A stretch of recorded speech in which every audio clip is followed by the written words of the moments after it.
ride, I don't talk to my horse.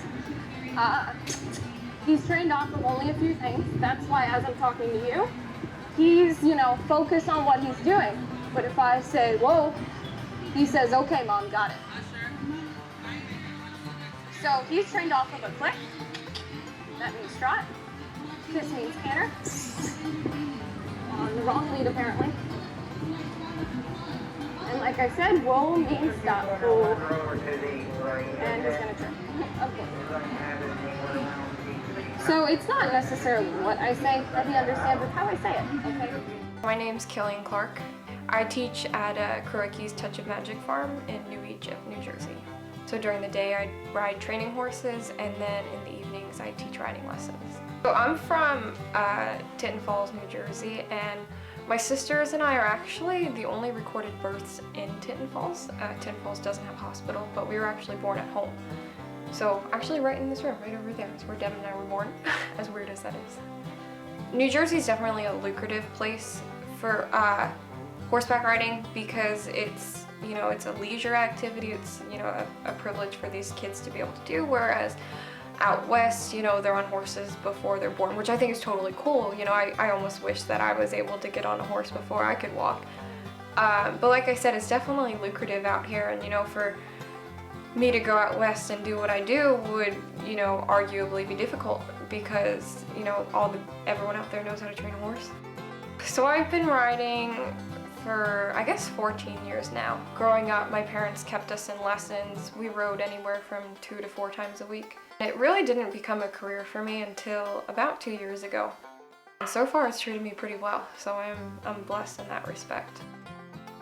Before I ride any of the horses, I give him a nice groom down, and it's important to brush him down before you ride him, just because most of our horses do live outside 24/7. So it's a good way to monitor if they have any cuts or nicks or swelling, and just to give them a once over and make sure there's not anything that needs to be brought to our attention. The shoes on our horses, they last 6 weeks. So when we have really dry conditions, I'll, either put hoof oil on them or hoof conditioner, and it just promotes healthy growth and keeps their hoof moisturized. The spur rowels, that's the spinny fun part, they're actually pretty blunt, they're not sharp. And on a rowel, the spinny part, there's points, and people see a lot of points and they're like, oh my god, it's so pointy. Where more points actually makes the spur more dull. If spurs are misused, you absolutely could do some damage, but I just make sure that I don't misuse them. If I have a horse that, I gotta get after a little bit, I go back to the ground and say, okay, start with groundwork, what do I need to fix before I get back on the horse? Because if they're not responding to it, it's not that, they're choosing to ignore you, it's there's a hole somewhere and you gotta fill the hole and then, go back. So I wear chaps when I show. When I ride, I just wear regular jeans. When I compete, I have a couple different pairs of chaps. They match the hat, it's super fun. Super expensive, but super fun. To work wearing wet jeans, I'll be honest, it sucks. I try to keep a spare pair of clothes in my car, because if it's not raining, then they're gonna get busted up some other way. So as long as you have an extra pair, you kind of learn that one the hard way. The biggest concern for me is just don't hit your head, because you can come back from a leg injury, you can come back from an arm injury, maybe even a minor back injury, but you can't really come back from a head injury. Even the best horse, they're still horses, and we have to respect that. As silly as it sounds, eventually you learn how to fall off. You get a pretty good sense for when things are going south and how quickly they're going south. You just say a prayer before you get on any horse. I didn't get here without, God's plan putting me here. Like I said, when I said I say a prayer before I get on every horse, I wasn't kidding. Even my own horse, just, thank God for keeping me safe. And, even when I have a fall off a horse, it's, well, that could have been a lot worse. It's never, oh my God, I got hurt, my back, this, that. It's, well, thank you God for keeping me safe and for, seeing me through, giving me the resources to do what I do, the knowledge, all that. I wouldn't have made it this far this safely without the grace of God.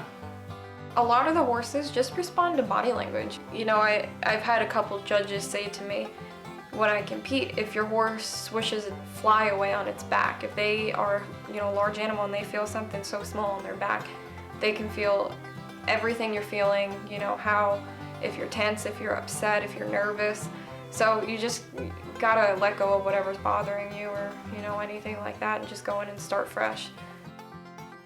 I had tried out for Miss Rodeo New Jersey 2017, and I was lucky enough to be crowned. So that year I traveled all over the country, which was pretty cool. Just representing the agriculture and rodeo industry in New Jersey, which is so rich, but people don't really think about it. You know, you hear New Jersey and you think the beach and, you know, that kind of stuff. It's important to promote it because it is, you know, you go back 200 years in America and that was the way of life, you know, and out west it's still the way of life. So it's important just to kind of remember that. As, you know, cliche as this sounds, and it's kind of almost dumb, and I hope Devin never sees this, but the best gift my parents could have given me is my sister Devin. You know, we're so close in age, so we grew up, you know, doing all the same stuff, sharing the same friends. And, you know, it's so awesome to have a sister that does the same thing as you. And, you know, even within horseback riding, we do different things. You know, we compete in different things, but we're always at each other's shows. It's nice to have, you know, someone that just pushes you to be better and do better. For younger riders, I just tell them keep going. You know, my one student, she's 10 or 11, and she said, well, when I grow up, I want to be a horse trainer. And I said, you know, well, then just keep going. You know, you're well on your way. I mean, when I was 10, I didn't think I'd be doing this, and here I am. So just keep going. You know, if you work hard enough for it, you can get it.